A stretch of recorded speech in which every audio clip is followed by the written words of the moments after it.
S45 de este lunes 21 de septiembre, hoy en Atlántico Noticias hablamos de turismo, la actividad más afectada en el mundo por la pandemia. Se buscan salidas para adaptarse al nuevo escenario mundial, pero la nueva normalidad tarda.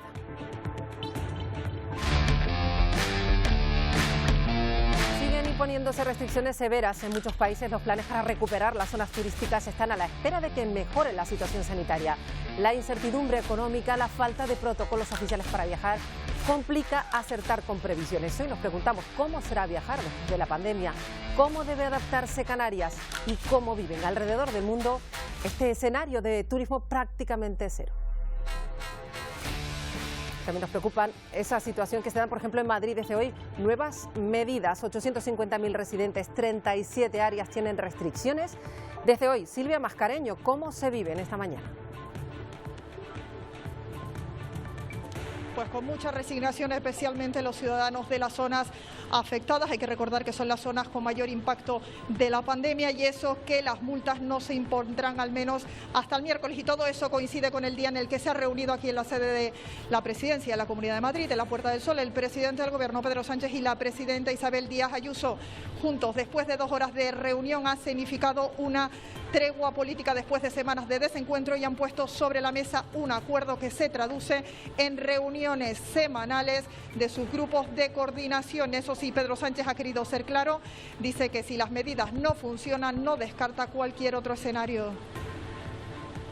Hemos acordado, y esto creo que es importante subrayarlo, que empiece a funcionar de inmediato, esta misma tarde, un grupo de trabajo conjunto COVID-19 entre ambas administraciones para evaluar la situación de la pandemia durante los próximos días y las próximas semanas. Ahora, sobre todo, lo que hay que celebrar es este punto de encuentro, el comenzar a trabajar entre los dos equipos y hacer este plan específico para 37 zonas sobre las que vamos a intensificar la protección sanitaria. Se trata, sobre todo, de salvar vidas.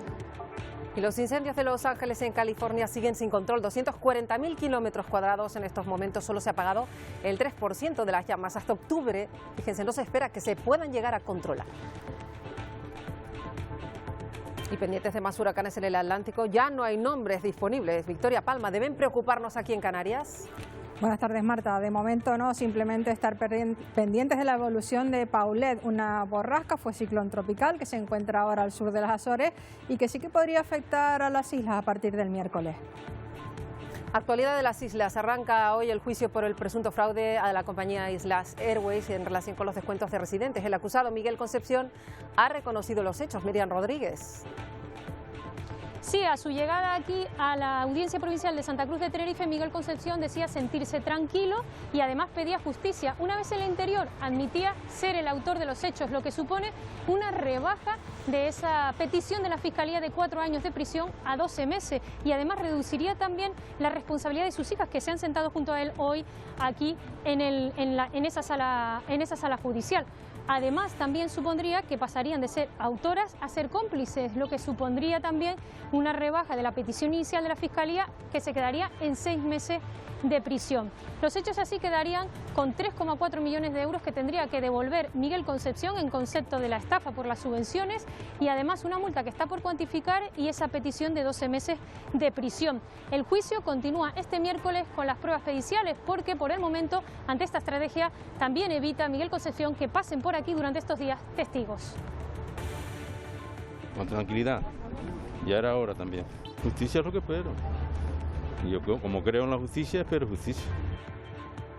Y hoy se sientan en el banquillo los 2 implicados en el asesinato de la joven Yurena López, ocurrió en 2017 en Telde, en Gran Canaria. Armiche Díaz, ¿cómo han transcurrido esta primera jornada? Sí, hoy han declarado esos 2 acusados. José García reconoce haber matado a Yurena, haberla estrangulado. Dice que lo hizo en el transcurso de una discusión en la que ella esgrimió una navaja, pero nunca se encontraron las huellas en ese arma. Ayos en todo momento ha tratado de exculpar a su amigo al que se acusa de ayudarle a deshacerse de ese cadáver. Ese día se vieron hasta en 3 ocasiones.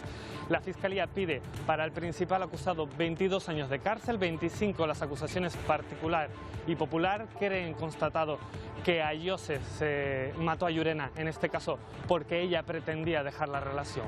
La defensa solicita tan solo 15 años por homicidio. Y Venezuela se queda sin clases presenciales. Ya ha comenzado el curso escolar, pero va a ser exclusivamente a distancia, un problema grave en ese país en el que más de la mitad de los estudiantes no tiene acceso a Internet. Y 4 años después, 2 familias han sabido que sus hijas fueron intercambiadas al nacer. Ocurrió en Barranquilla, en Colombia, una situación que ha generado un enorme impacto en ese país. Y en Ecuador han levantado ya las restricciones, pero esta es la imagen. Es el mercado de Quito, imposible mantener la distancia social de seguridad para evitar contagios. Y la entrega de los premios Emmy de la Academia de Televisión en Estados Unidos ha sido la más atípica de la historia. Un presentador en plató en casa, los nominados, algunos en pijama, otros de gala.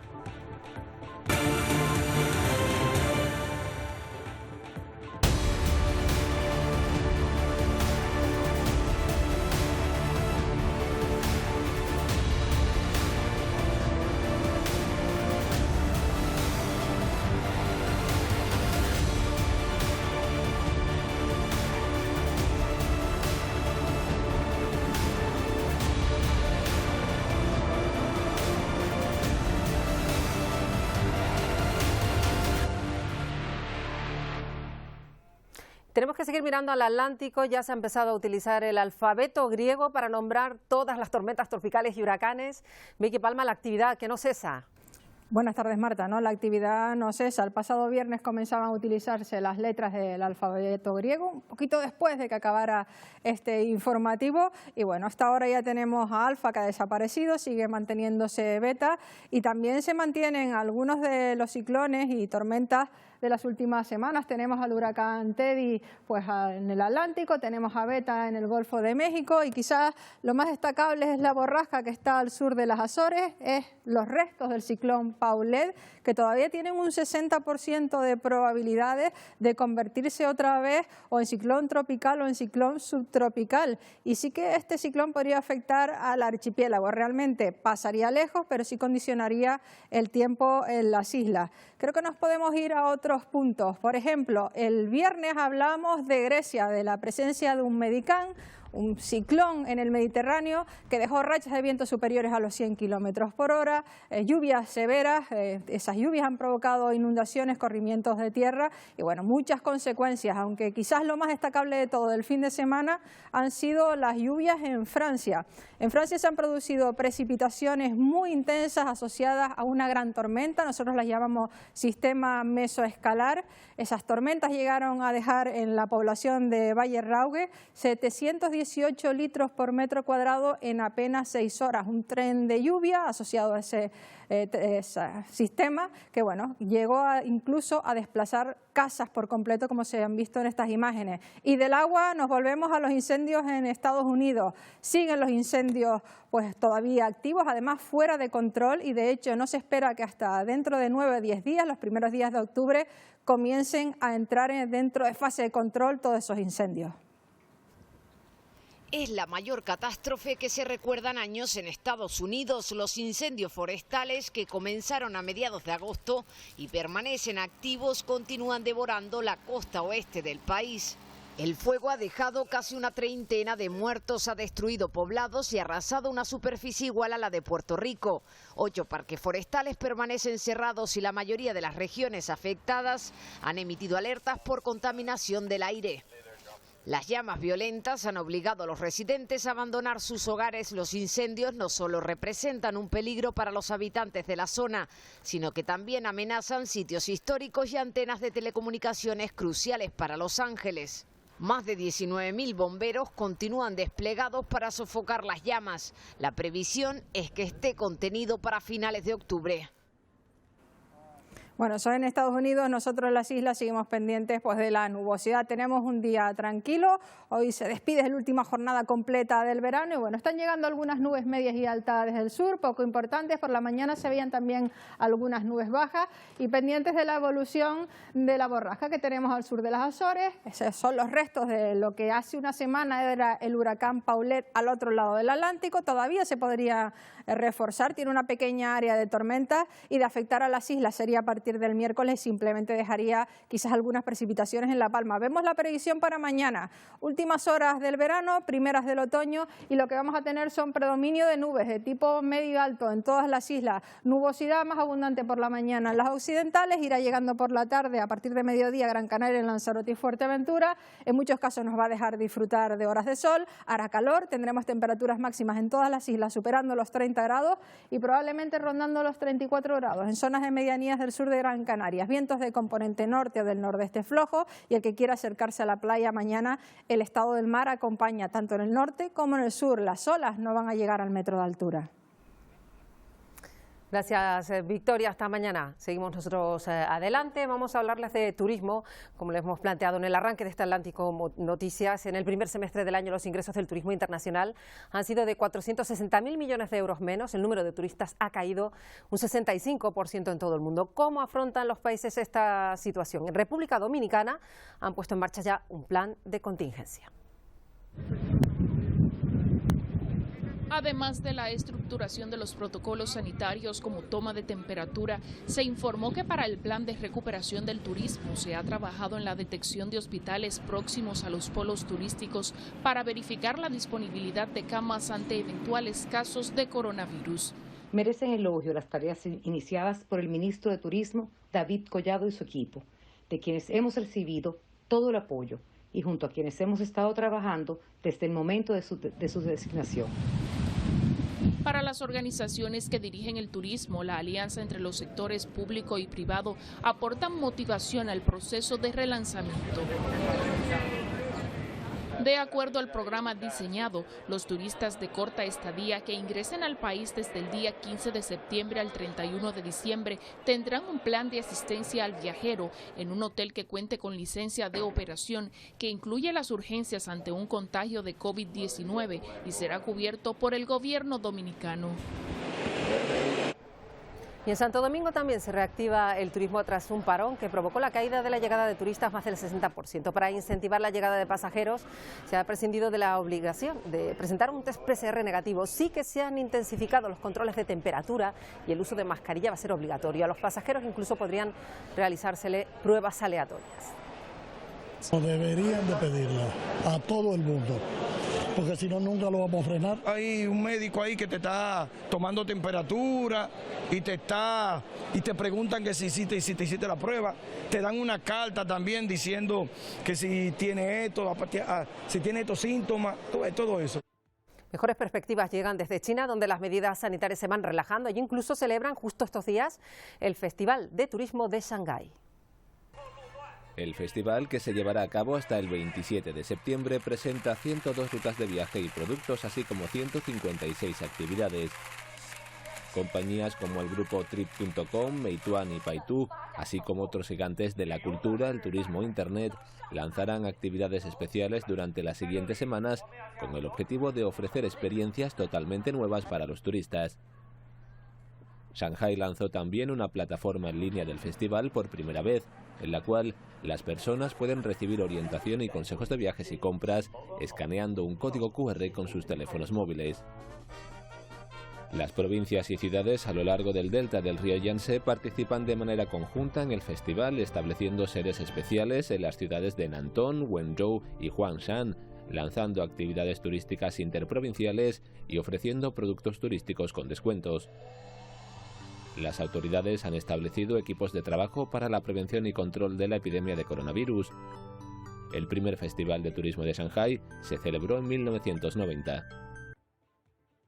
Y aquí en Canarias, pendientes de la temporada de otoño-invierno, está a punto de comenzar. Solo el 20% de establecimientos hoteleros están abiertos a día de hoy y desde el sector se piden medidas para incentivar la llegada de turistas. Hemos ido hasta 2 establecimientos para comprobar cómo viven estos meses. Recuperar la actividad turística para Canarias es fundamental. 8 de cada 10 empleos dependen de este sector en el archipiélago. Hoy vamos a conocer cómo se han readaptado o se siguen readaptando los hoteles y establecimientos turísticos para recibir a sus clientes después de la crisis sanitaria.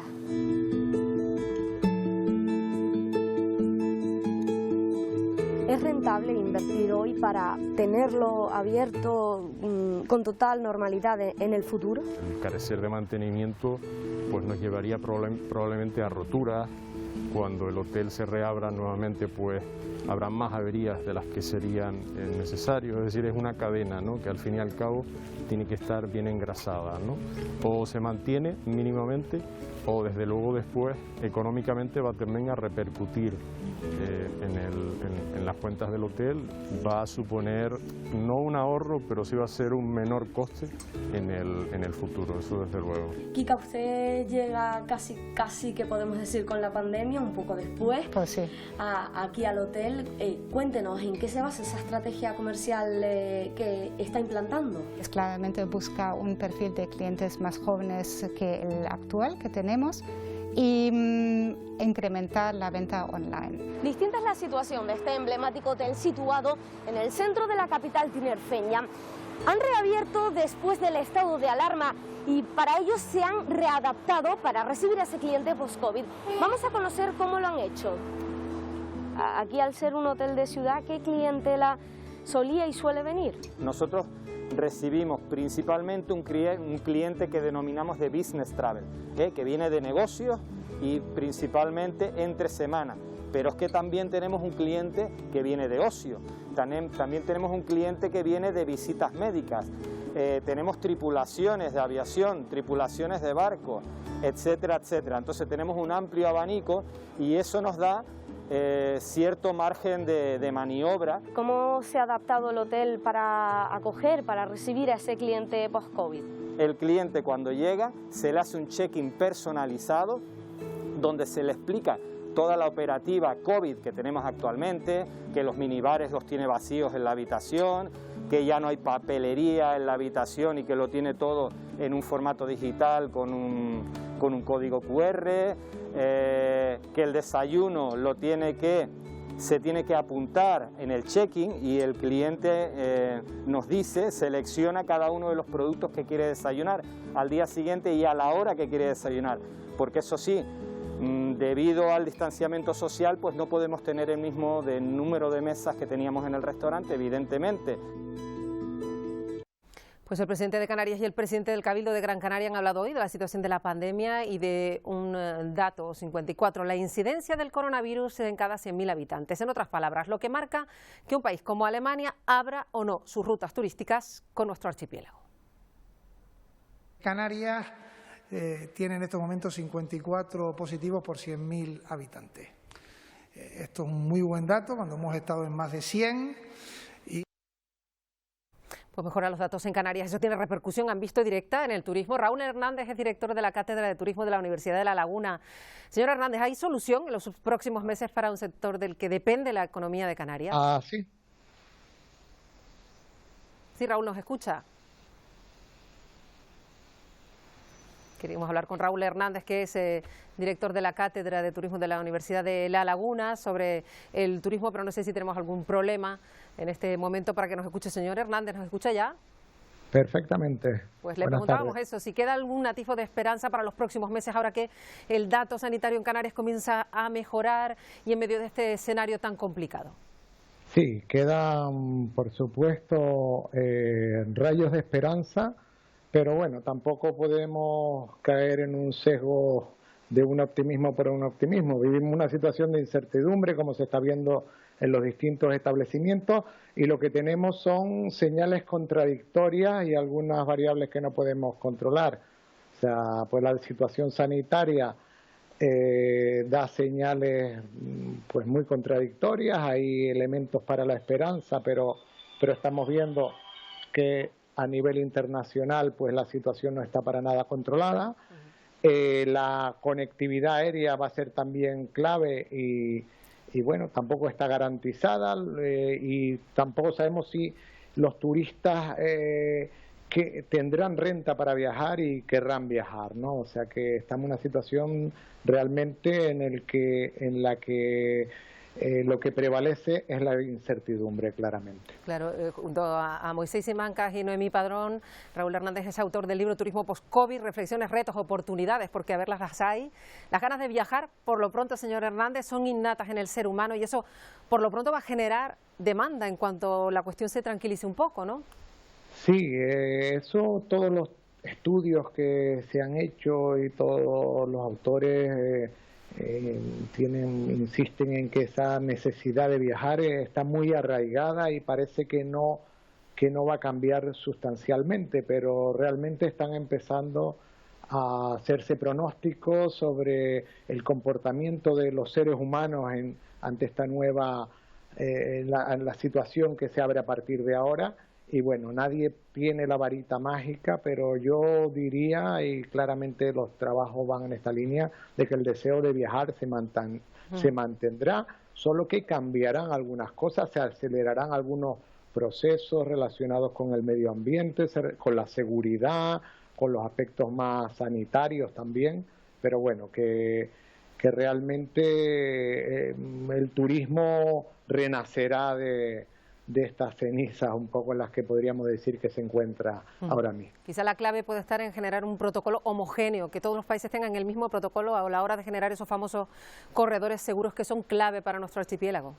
Sí, claramente en el mundo, digamos, de la política y de la cooperación hay un camino importante que recorrer en los próximos meses para, sobre todo en el caso de Canarias, salvar la temporada de invierno donde nos jugamos muchísimo, pero repito esa idea de complejidad porque no solo afecta a Canarias, sino a esos países de origen que a su vez viajan también a otros destinos turísticos y pues no está siendo sencilla en el mundo, no ya solo en el ámbito de Canarias o en el ámbito de España o la Unión Europea, pues todo ese proceso de coordinación está siendo más lento de lo esperado y eso está llevando a que la situación turística, pues como comentaba antes en el informativo, pues estamos hablando la Organización Mundial del Turismo de unas caídas en el año del 70% de las llegadas a nivel mundial.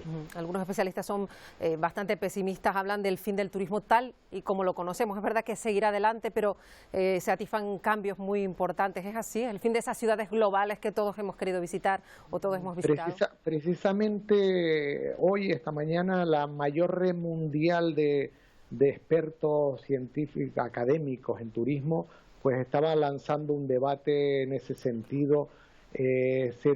Y efectivamente hay dos posiciones. Yo me inclinaría por una intermedia, en el sentido de que más que cambiar dramáticamente, lo que van es a acelerarse algunas dinámicas que ya venían. Por ejemplo, la medioambiental. No olvidemos que todos los temas de cambio climático, etcétera, pues vienen presionando mucho al sector turístico. Todo el tema de la digitalización. Hay aspectos que realmente se van a acelerar, pero por otro lado diría que no creo que el turismo vaya a ser muy distinto a corto plazo en los próximos años a lo que hemos conocido hasta ahora, y todo va a depender pues bueno de esa capacidad de recuperación y cómo evolucione la pandemia. Una vez la pandemia esté controlada, el resto se irá adaptando con bastante rapidez seguramente. Raúl Hernández, que es director de la Cátedra de Turismo de la Universidad de La Laguna, esperemos que las mejores previsiones que nos ha dibujado pues se cumplan. Gracias por atendernos. Nada, muchas gracias.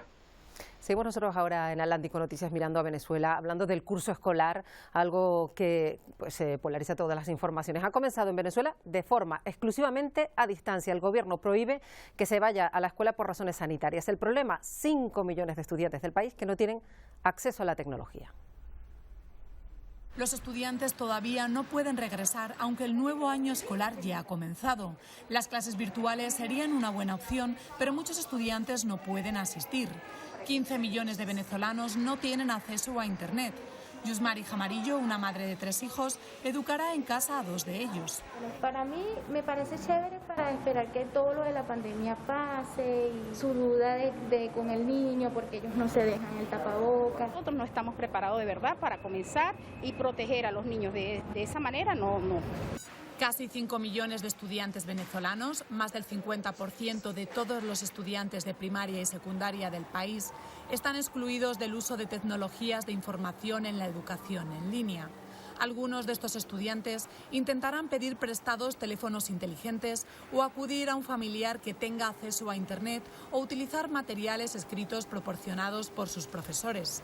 Esta semana el Gobierno decidió suspender las clases en lo que queda de año y volverá a tratar el tema en enero de 2021. Durante los próximos 4 meses, los estudiantes inscritos aquí en escuelas de todo el país cursarán sus estudios fuera del aula. Desde nuestros aliados en México nos llega la historia de una familia que diariamente abre su casa a varios niños para que puedan recibir clases. Una zona aislada. Tampoco allí tienen internet y por eso el gobierno mexicano ha establecido clase a través de la tele. Entre caminos de piedras y lodo, Sheila y sus 2 hermanitos emprenden una caminata de 30 minutos dentro de la Junta Auxiliar de San Andrés Azumiatla. Son las 8 de la mañana y se dirigen a la casa de Gelacio, quien junto con su hija y esposa decidieron prestar su televisión para aquellos niños que no tienen cómo estudiar en este ciclo escolar. Sheila cursa el 2º año de secundaria y acude a esta casa ya que no tiene computadora ni televisión. Aquí espera que sus hermanos terminen sus clases y nuevamente regresan a casa. Aquí puedo hacer mis tareas y me puedo poner al corriente. Somos amigas y me invitó. Le digo, es que no tengo tele. Pues me dice, ven, aquí tengo tele. Son tres mis hermanitos. Vienen también a estudiar. Paso mi clase, lo hago mi tarea y ya me voy para mi casa. La iniciativa fue de la pequeña María Fernanda, de 12 años, quien considera que todos pueden ayudar en estos momentos complicados. Aquí estamos, está la tele grande, entonces podemos estar todos y a la vez ayudarnos en prestando cosas y surgió la idea. Fuimos hasta su casa, yo fui ayer con la casa de Sheila a su casa y le dije que sí venía mañana.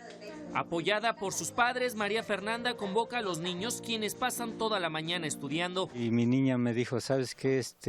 Los niños no tienen en dónde estudiar. Y me dice, ¿me das permiso que estudien en la casa con la televisión? Le digo, pues no tenemos computadora, pero con la televisión, pues adelante. Si es para beneficio de los niños, verlos con tantos sueños, con tantas ganas de estudiar. Pero eso no es todo. La mamá de María Fernanda les prepara el desayuno. Un vaso de café y unas picaditas acompañan a estos pequeños en sus recesos. La familia Escalona está convencida de que todos podemos poner nuestro granito de arena para salir adelante de esta situación. Oscar Lozano, Azteca Noticias. Desde Caracol TV, nuestros aliados de Colombia, les contamos un caso de intercambio de bebés. 2 familias de Barranquilla que han sabido que las niñas que les entregaron en el hospital Al Nacer fueron intercambiadas por error. Ahora tienen 4 años. Hay incertidumbre entre los padres, todavía no se creen lo que está pasando o aseguran que se han encariñado, tienen todo el cariño y el amor para las niñas que criaron. En este momento aseguran que no están dispuestas a intercambiarlas. En este momento también hay una pelea jurídica, una demanda de tipo administrativa contra el hospital. Esta historia tiene su origen el 21 de marzo de 2016 en el Hospital Departamental Niño Jesús, ubicado en Barranquilla. Allí nació la hija de este hombre a quien protegemos identidad y la de las niñas. Pero la alegría de tenerla contrastaba con su angustia al no encontrarle parecido físico con él ni con el resto de la familia. Yo iba viendo a la niña que no tenía parentesco ni con la familia mía ni con la de la mamá. Esto lo llevó incluso a sospechar de la posible infidelidad de su esposa, por lo que procedió a hacerle la prueba de ADN. Le dije a la mamá que la llevaba a comprar unos zapatos a Barranquilla y me la llevé a la niña y le hice la prueba de ADN. A los 10 días hábiles me entregaron los resultados y salió que era incompatible conmigo. Ante la negativa, la mujer accedió a realizarse la misma prueba, cuyo resultado también fue de incompatibilidad, por lo que a través de un derecho de petición exigieron el registro de los nacimientos de ese día en el hospital. Fue así como orientaron su búsqueda hacia una mujer que había dado a luz a una bebé con pocas horas de diferencia del parto de la pareja. Y buscando en las redes sociales, miré un perfil de una muchacha que había alumbrado el mismo día. La situación pasa por lo jurídico. Un juez de familia será quien defina quién se queda con quién. Ecuador vuelve a la normalidad tras el parón producido por la pandemia. A pesar de las recomendaciones de la distancia de seguridad, en lugares como los mercados es prácticamente imposible. Una nueva normalidad donde no hay distanciamiento por ningún lado. Son los exteriores del mercado San Roque, en el centro de Quito, uno de los lugares de abastos más concurrido de la capital. Cientos de comerciantes y usuarios retoman sus actividades, hasta en las veredas. Ahora que ya se acabó el estado de excepción, no quieren entrar por pasar por el túnel de desinfección. Muy aglomerados están. Todo esto, mucha gente igual. Toca cuidarse entre todos. En el interior del mercado se intenta aplicar las medidas de bioseguridad y se exige el uso de mascarilla, alcohol y el lavado de manos de ser necesario. Estamos evaluando, esta semana fue de evaluación para ver cómo podemos mejorar los siguientes días, para justamente los días de feria en San Roque. En el mercado mayorista sur de la ciudad el panorama es similar. Este lugar concentra 1.500 comerciantes que en medio de la alta demanda de usuarios intentan controlar las normas de bioseguridad. El bolsito le ponemos aquí cuando llega. Hacemos que se haga unos 2 metritos para adelante para la seguridad, que sea para todos mismos. Es el panorama en centros de abastos de la capital a 6 días que culminó el estado de excepción. Bastante gente y no toman las medidas. Igual traje mi alcohol, igual porque no hay ningún tipo de seguridad. Esto ocurre cuando se registran 125.620 casos confirmados de coronavirus en el país. Y Quito es la ciudad con el mayor número de contagios, con 30.174 casos. Las autoridades apelan a una mayor conciencia ciudadana ante un virus que acecha. Escuchaban, Televisión Canaria es la última incorporación a una alianza de estaciones de televisión de Latinoamérica y el Caribe. La Alianza Informativa Latinoamericana, que en sus 15 años de andadura ha ido creciendo, permite el trabajo conjunto de televisiones de muchos países. Los acuerdos con televisiones de Asia, Europa y Estados Unidos hacen que la cobertura sea total. Televisión Canaria se suma, por tanto, a este punto de vista global que reflejan a través de sus servicios informativos ya. Además, desde Canarias aportamos crónicas y noticias a esta alianza informativa integrada por las estaciones de televisión líderes en sus respectivos países.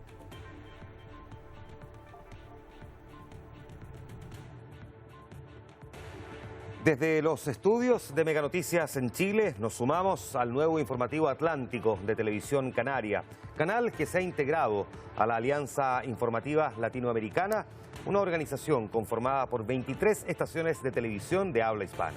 Hola amigos de Televisión Canaria, desde Brasil nos sumamos al informativo Atlántico con las noticias del país más grande de Latinoamérica. Desde Telearuba, en la isla feliz Aruba, nos sumamos al nuevo informativo Atlántico de Televisión Canaria, canal que se ha integrado a la Alianza Informativa Latinoamericana. Saludos desde los estudios de Telecurazao en Curazao. Nos sumamos al nuevo informativo Atlántico de Televisión Canaria, canal que se integró a la Alianza Informativa Latinoamericana. Desde Asunción, Paraguay, un saludo al programa Atlántico, el informativo de Televisión Canaria, desde los estudios de Telefuturo. Atentos para cualquier información, formando parte de la Alianza Informativa Latinoamericana. De nuestros aliados nos llega también una historia sobre el efecto del cambio climático que está terminando con algunas islas del Caribe panameño. Por eso más de 1 millón de personas de poblaciones indígenas están siendo trasladadas. Nos cuenta la historia Luis Alberto Jiménez. Es un fenómeno que se viene acentuando desde mediados del siglo pasado. Las islas que conforman el archipiélago de Gunayala enfrentan la amenaza de desaparecer bajo el mar. Tristemente, muchas de esas islas están condenadas. Eso está escrito en piedra. El nivel del mar va a seguir subiendo, es solamente cuestión de qué tan rápido. Y con 1 metro, la mayoría de las islas que yo conozco de San Blas están perdidas. En este sobrevuelo se observa el avance del agua de mar penetrando en las áreas habitadas. Isla Cartí es una de las más afectadas. En el 2019 se inició un proyecto habitacional para el traslado de unos 1.800 pobladores a tierra firme. Ya en la población Suidú se ha pensado trasladarse y entonces se ha presentado ciertos proyectos a diferentes instituciones. Y entonces ya estaba desde el inicio cuando se agarró con la pandemia COVID-19. Ya está el proyecto en ejecución, pero hay otras comunidades también que también han tomado la decisión y el Congreso General Cuna pues ha estado también dándole seguimiento. Todo está relacionado con el derretimiento de los casquetes polares a causa del calentamiento global.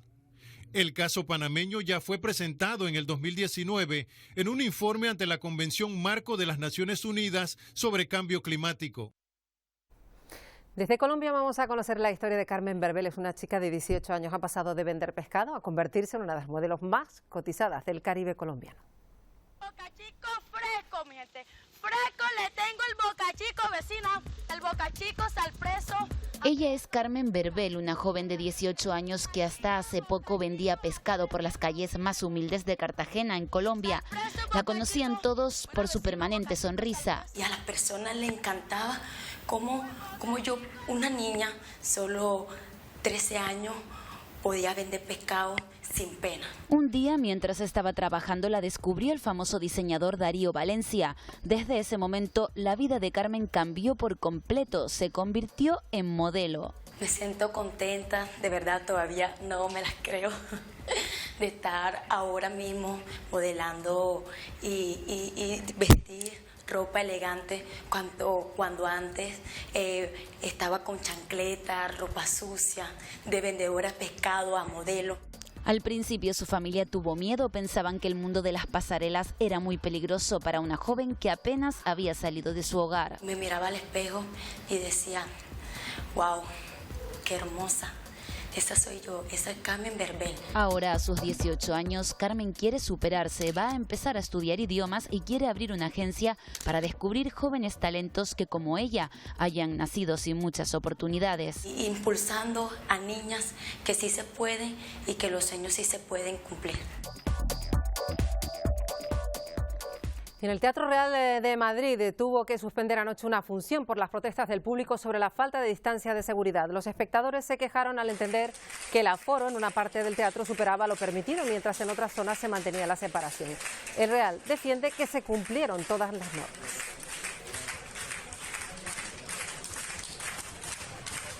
Pero también porque queríamos... Y con unas programaciones reducidas con aforos del 50%, las salas sin público, tampoco las calles. Han comenzado el Festival de Cine de San Sebastián, un año marcado por las reivindicaciones del sector cultural. Dicen que se cumplen con todas las normativas. Muy afectado este año con... Y también la pandemia ha dejado una imagen histórica en Estados Unidos. Los premios Emmy de la Academia de la Televisión entregados virtualmente, una iniciativa para dar ejemplo en un país especialmente castigado por el coronavirus. Por eso los nominados han conectado desde casa la serie triunfadora este año, la serie Sucesión.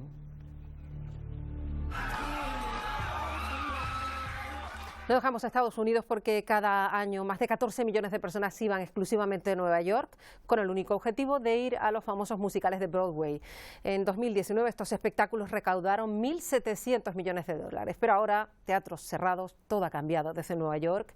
Nos lo cuenta Celia Mendoza. Cada año, más de 14 millones de personas vienen a ver uno de los famosos espectáculos de Broadway en la ciudad de Nueva York. En 2019, estas actuaciones trajeron más de 1.700 millones de dólares. Pero desde marzo, los teatros están vacíos, lo que ha generado pérdidas millonarias. El crítico teatral Michael Riddle, en conversación con La Voz de América, dice que cree que los espectáculos no podrán volver a operar por ahora. No hay posibilidad de que Broadway o conciertos o cualquier cosa en vivo, cualquier evento en vivo, vaya a volver hasta que haya una vacuna. Los actores no pueden hacerlo porque ¿cómo vas a hacer Romeo y Julieta cuando ambos tienen máscaras puestas? Va a matar el romance. Los músicos no quieren estar en la zona de la orquesta hasta que se sientan seguros estando allí, porque, como sabes, si estás soplando en la flauta o el trombón, vas a propagar el virus, por lo tanto, no van a volver a trabajar. Los espectáculos de Broadway más populares, como Hamilton, El Fantasma de la Ópera y Lion King, probablemente sobrevivirán a esta crisis sanitaria. Pero algunos de los menos famosos podrían tener que cerrar, y este proceso ya ha comenzado. El más grande es Frozen, que es el espectáculo de Broadway que estaba congelado.